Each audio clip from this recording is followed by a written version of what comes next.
London का एक आलीशान हॉल। साल 1940 की एक सर्द शाम। मंच पर ब्रिटिश साम्राज्य के बड़े बड़े अफसर बैठे हैं। तभी भीड़ में से एक हिंदुस्तानी शख्स उठता है। उसके ओवरकोट में एक किताब है, लेकिन उस किताब के पन्ने कटे हुए हैं और उनके बीच छिपी है एक रिवॉल्वर। 2 गोलियां चलती हैं और एक बूढ़ा अंग्रेज अफसर फर्श पर ढेर हो जाता है। यह कोई साधारण मर्डर नहीं था, यह एक हिसाब था जो पूरे 21 साल बाद चुकता किया गया था। उस शख्स ने भागने की कोशिश नहीं की। उसने गर्व से अपना नाम बताया, राम मोहम्मद सिंह आजाद। लेकिन इस प्रतिशोध की आग आखिर सुलगी कहां से थी? इसके लिए हमें वक्त के पहिए को पीछे घुमाना होगा, पंजाब की उस मिट्टी की तरफ जो आज भी चीख चीख कर एक खौफनाक दास्तान सुनाती है। साल 1919 की शुरुआत। पहले विश्व युद्ध की आग अभी ठंडी ही हुई थी। हिंदुस्तानियों को उम्मीद थी कि जंग में अंग्रेजों का साथ देने के बदले उन्हें आज़ादी मिलेगी या कम से कम कुछ राहत। लेकिन ब्रिटिश हुकूमत ने इनाम में दिया रॉलेट एक्ट, एक ऐसा काला कानून जिसमें न दलील थी, न वकील और न कोई अपील। पुलिस सिर्फ शक के आधार पर किसी को भी 2 साल के लिए जेल में डाल सकती थी। पूरे देश में गुस्सा था। अमृतसर में इस विरोध की मशाल थामी थी 2 नेताओं ने, डॉक्टर सत्यपाल और डॉक्टर सैफुद्दीन किचलू। 9 अप्रैल को रामनवमी के दिन अमृतसर की सड़कों पर एक अजब नज़ारा दिखा। हिंदू और मुसलमान एक ही बर्तन से पानी पी रहे थे और साथ मिलकर नारे लगा रहे थे। अंग्रेजों के लिए यह भाईचारा किसी बुरे सपने जैसा था।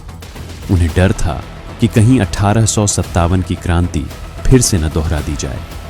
अगले ही दिन अंग्रेजों ने चाल चली। दोनों नेताओं को गिरफ्तार कर अज्ञात जगह भेज दिया गया।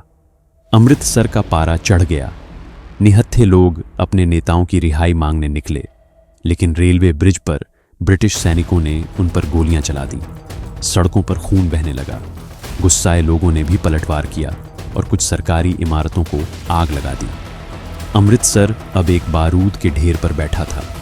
तभी एंट्री होती है उस शख्स की जिसे इतिहास अमृतसर का कसाई कहेगा, ब्रिगेडियर जनरल रेजिनाल्ड डायर। शहर में मार्शल लॉ लगा दिया गया। लोगों के आने जाने और इकट्ठा होने पर पाबंदी थी, लेकिन शहर के एक बड़े हिस्से को इस आदेश की भनक तक नहीं थी। तारीख थी 13 अप्रैल 1919, बैसाखी का दिन। अमृतसर का जलियांवाला बाग। 6.5 एकड़ का यह मैदान चारों तरफ से ऊंची दीवारों से घिरा था। बाहर निकलने के लिए बस एक ही संकरा रास्ता था। शाम के 4 बज रहे थे। करीब 15 से 20 हजार लोग वहां जमा थे। गुस्साए लोगों ने भी पलटवार किया और कुछ सरकारी इमारतों को आग लगा दी। अमृतसर अब एक बारूद के ढेर पर बैठा था। तभी एंट्री होती है उस शख्स की जिसे इतिहास अमृतसर का कसाई कहेगा, ब्रिगेडियर जनरल रेजिनाल्ड डायर। शहर में मार्शल लॉ लगा दिया गया। लोगों के आने जाने और इकट्ठा होने पर पाबंदी थी, लेकिन शहर के एक बड़े हिस्से को इस आदेश की भनक तक नहीं थी। तारीख थी 13 अप्रैल 1919, बैसाखी का दिन। अमृतसर का जलियांवाला बाग। 6.5 एकड़ का यह मैदान चारों तरफ से ऊंची दीवारों से घिरा था। बाहर निकलने के लिए बस एक ही संकरा रास्ता था। शाम के 4 बज रहे थे। करीब 15 से 20 हजार लोग वहां जमा थे। डायर ने कोई चेतावनी नहीं दी। उसने लोगों को हटने का मौका तक नहीं दिया। उसने बस एक ठंडा और क्रूर आदेश दिया, फायर। अगले ही पल शांति से भरी वह जगह नर्क में तब्दील हो गई। सैनिकों ने उन निहत्थे लोगों पर अंधाधुंध गोलियां बरसानी शुरू कर दी। लोग जान बचाने के लिए दीवारों की तरफ भागे, लेकिन डायर ने हुक्म दिया कि गोलियां वहां चलाओ जहां भीड़ सबसे ज्यादा है। लोग दीवारों पर चढ़ने की कोशिश करते तो उन्हें पीठ पर गोलियां मारी जाती। मैदान में भगदड़ मच गई। चीख पुकार और बारूद के धुएं से आसमान भर गया। वहां एक कुआं था। मौत से बचने के लिए लोग उस कुएं में छलांग लगाने लगे, लेकिन वे मौत से भागकर मौत की ही आगोश में जा रहे थे। एक के ऊपर एक लाशें गिरती गईं। बाद में उस कुएं से 120 शव निकाले गए। गोलियां तब तक नहीं थमी जब तक सैनिकों का गोला बारूद खत्म नहीं होने लगा। कुल 1650 राउंड गोलियां चलीं। 10 मिनट के उस तांडव के बाद जब धुआं छंटा तो मंजर रोंगटे खड़े कर देने वाला था। पूरा बाग खून से लथपथ था। सरकारी आंकड़ों ने कहा कि 379 लोग मरे हैं, लेकिन हकीकत में यह संख्या 1000 के पार थी।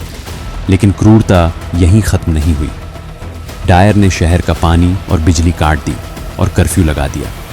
रात के अंधेरे में घायल लोग पानी पानी चिल्ला रहे थे, तड़प रहे थे, लेकिन उनकी मदद के लिए कोई नहीं आ सकता था। उस खौफनाक रात में रतन देवी नाम की एक औरत अपने पति की लाश के पास बैठी रही। उसने हाथ में एक डंडा ले रखा था ताकि कुत्ते और जानवर उसके पति के शरीर को नुकसान न पहुंचा सकें। पास ही एक 12 साल का घायल लड़का पानी मांग रहा था, लेकिन बाग का वह कुआं अब पानी से नहीं, इंसानी खून और लाशों से भर चुका था। ब्रिटिश साम्राज्य का असली और वहशी चेहरा बेनकाब हो चुका था। इस हत्याकांड की खबर ने पूरी दुनिया को हिला दिया। जब दबाव बढ़ा तो हंटर कमीशन बनाया गया। डायर कमीशन के सामने पेश हुआ, लेकिन उसके चेहरे पर पछतावे की एक लकीर तक नहीं थी। उसने बेशर्मी से कहा कि उसने यह सब सबक सिखाने के लिए किया था। ब्रिटिश सरकार ने उसे सजा देने के बजाय नौकरी से हटाकर वापस इंग्लैंड भेज दिया। वहां के कुछ अखबारों ने उसे पंजाब का रक्षक कहा और उसके लिए चंदा इकट्ठा किया।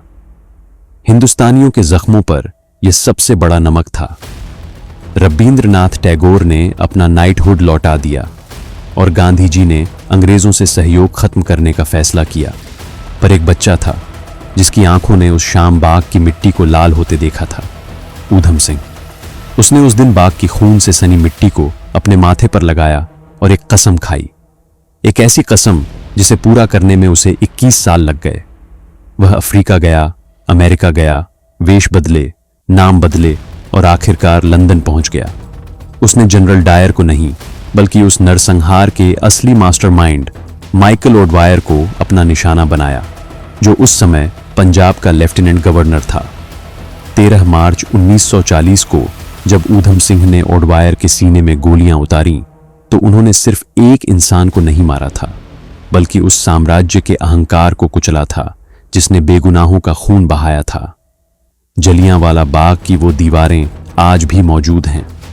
उन पर गोलियों के निशान आज भी वैसे ही हैं, जैसे किसी पुराने गहरे जख्म के निशान। ये सिर्फ एक ऐतिहासिक जगह नहीं है, ये गवाह है उस कीमत की जो इस देश ने अपनी आज़ादी के लिए चुकाई है। जनरल डायर की गोलियां शरीरों को तो छलनी कर गईं, लेकिन उस दिन जो आग हिंदुस्तानियों के सीने में सुलगी, उसने ब्रिटिश साम्राज्य के सूरज को हमेशा के लिए डुबो दिया।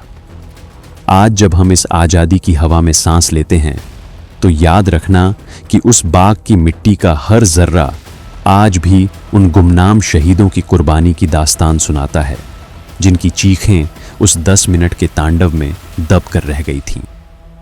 इतिहास शायद पन्ने बदल दे, लेकिन खून से लिखी इबारतें कभी धुंधली नहीं होती।